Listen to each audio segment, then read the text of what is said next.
Saudara Wakil Ketua DPR Cucun Ahmad Syamsurijal menegaskan pihaknya setuju bahwa pembangunan pagar laut tidak boleh dilakukan. Siapapun yang ingin berbisnis harus berkoordinasi dulu dengan pemerintah. Untuk itu DPR lewat Komisi 4 berencana memanggil Kementerian Kelautan dan Perikanan untuk mendalami hal ini.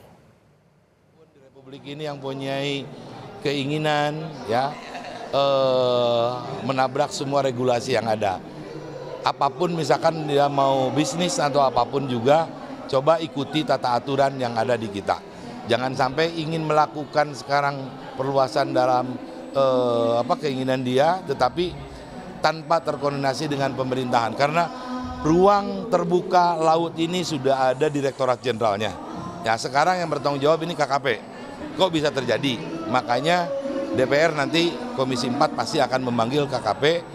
Kok bisa terjadi hal-hal seperti ini?